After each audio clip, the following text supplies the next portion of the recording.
제가 말씀과 함께 17페이지를 읽겠습니다. 6장에 이어 지혜는 계속해서 간음에 대해서 경고합니다. 특히 어리석은 젊은이가 음녀의 유혹에 미혹되어 생명을 잃어버리게 될 것을 경고합니다. 마치 소가 도살장으로 끌려가는 것 같이 미련한 자가 자신의 생명을 잃어버린 줄도 모르고 성적인 유혹에 이끌려갑니다. 이러한 미련한 자를 향하여 음녀의 길에 미혹되지 말고 스올의 길, 사망의 방으로 내려가지 말 것을 거듭 경고합니다. 이를 위해 지혜를 마음에 새겨서 지키며 하나님의 법을 따라 살 것을 요청합니다. 하나님의 자녀들이 마음판에 지혜를 새기고 명철을 가까이 할 때에 음료의 유혹에 빠지지 않게 되며 간음으로부터 보호받게 됩니다. 아멘. 오늘 이 잠언 7장의 말씀은 6장에서 계속해서 강조하고 있는 간음에 대한 경고, 또 실제적인 예시를 통해서 지혜 없는 자의 종말을 이야기하고 있습니다. 6장부터 이어지고 있는 잘못된 보증에 대한 이야기, 그리고 게으른 것과 또 거짓스러움에 대한 이야기, 그리고 7장에서 이어지고 있는 이 간음에 대한 경고는 그 모두가 지혜 없음에 대한 이야기입니다. 다시 말해서 지혜가 없음으로 인하여 발생되는 우리 인생의 비참함에 대해서 이야기하고 있다는 것이죠. 그래서 오늘 이 시간에는 지혜 없는 자의 비참한 인생을 반면교사 삼아서 지혜 되시는 예수님과 함께 하기로 결단하고 또 기도하게 되기를 간절히 소망합니다. 이 시간 우리가 첫 번째로 기도하실 제목은 지혜를 가까이 하게 하소서입니다.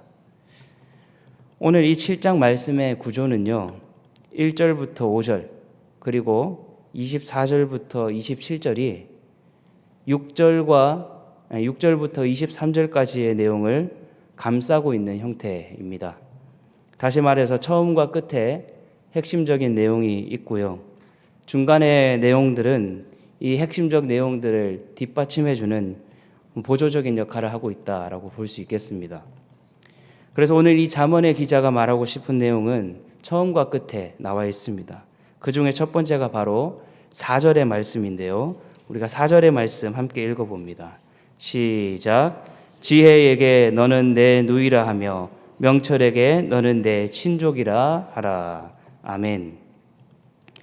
잠언의 기자는 지혜와 명철을 마치 자기 가족과도 같이 여기라고 말하고 있습니다. 지혜를 내 누이처럼, 명철을 내 친족처럼 여기라는 것이죠. 가족과 같이 여긴다라고 하는 것은 그만큼 물리적으로나 또 정서적으로 가까이 두고 지낸다라고 하는 의미가 되겠습니다. 가족이라고 한다면 한 집에 살 뿐만 아니라 마음을 나누는 대화가 있기 마련이죠. 결국 이 지혜는 하나의 인격입니다. 우리가 가까이 둘 수도 있고 마음이 괴로울 때는 터놓고 이야기 나눌 수 있는 대상이기도 합니다. 기독론적으로 볼 때에 이 지혜는 바로 예수 그리스도입니다. 예수님을 내 가족처럼 가까이 여기는 것이 필요하다라고 하는 것이죠. 우리는 지금 이 대림절기를 보내고 있습니다. 그 어느 때보다 예수님이 이 땅의 소망이시며 위로이심을 기다리는 계절입니다. 예수님이 내 인생 가운데 찾아와 주셔서 내 인생을 변화시켜 주셨던 것처럼 우리는 예수님을 계속해서 가까이 함으로 말미암아 주님의 도우심을 경험해야 될 줄 믿습니다. 지혜 되시는 예수님을 우리가 가까이 하고 기다리는 이유는 그분과 함께하는 것만으로도 우리는 완전함을 누릴 수 있기 때문이죠. 예수님을 가까이 함으로 예수님을 닮아가는 것이 우리 신앙의 최종 목표가 되기를 간절히 소망합니다. 우리가 지혜 되시는 이 예수님을 가까이 할 수 있는 방법은 여러 가지가 있겠지만 오늘 본문이 제시하고 있는 방법은 3절의 말씀에 잘 나와 있습니다. 우리가 3절의 말씀 함께 읽어봅니다. 시작.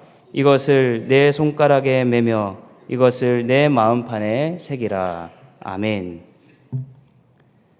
강제적이면서도 물리적인 방법을 써서라도 지혜 되신 예수님을 가까이 하는 것이 필요하다. 라고 하는 겁니다. 우리 교육부 아이들이 종종 이런 질문을 합니다. 꼭 교회에 나와서 예배를 드려야 하나요? 성경책을 굳이 들고 다녀야 하나요? 그러면 저는 반대로 아이들에게 묻습니다. 굳이 학교나 학원에 가서 공부할 필요 있을까? 굳이 교과서나 학습지를 들고 다닐 필요는 없지 않니? 우리가 필요로 하고 아끼는 것에 대해서는 반드시 챙기려고 하는 것이 사람의 습성입니다. 하지만 그다지 중요하지 않다라고 여기는 것에 대해서는 굳이 챙기려고 들지 않습니다. 마찬가지로 우리 인생의 가장 중요한 근원이 바로 하나님의 아들이신 예수님이라는 사실을 안다면 우리는 좀 더 그분과 관계된 것에 가까이 하려는 노력이 필요하다라고 하는 것이죠. 그래서 때로는 내 눈에 보이는 곳에 성경 말씀을 적어두고 영적인 독서를 위해 신앙과 관련된 책을 가까이 두며 또 찬양을 통해 영적인 감수성을 키우는 일이 필요합니다. 계속해서 우리 주님을 생각나게 하는 환경에 스스로를 의도적으로 노출시킴으로 말미암아 그분의 사랑 가운데 있음을 확신하고 삶 속에서의 실천으로 이어지는 의도적인 노력이 필요하다는 것이죠. 사랑하는 여러분, 지혜 되시는 예수님을 더욱 가까이 하시기를 간절히 소망합니다. 사실 예수님이 나와 함께 하신다는 사실이 기쁘지 않다면 그 어떤 종교적인 행위도 다 헛것입니다. 예수님과의 사랑, 그 인격적인 관계의 기쁨을 회복하셔서 그분과 함께하는 기쁨을 누리시기를 간절히 소망합니다. 그래서 이 새벽에 기도하실 때 주님, 지혜와 명철을 가까이 하게 하옵소서. 지혜 되시는 예수님을 가까이 함으로 우리 인생의 참된 의미와 즐거움을 맛보게 하여 주옵소서. 이렇게 기도하시기를 바랍니다. 두 번째 기도하실 제목은 한번 따라해 보겠습니다. 지혜 없음을 경계하게 하소서. 우리가 함께 7절의 말씀을 읽어보겠습니다. 7장 7절 말씀 시작.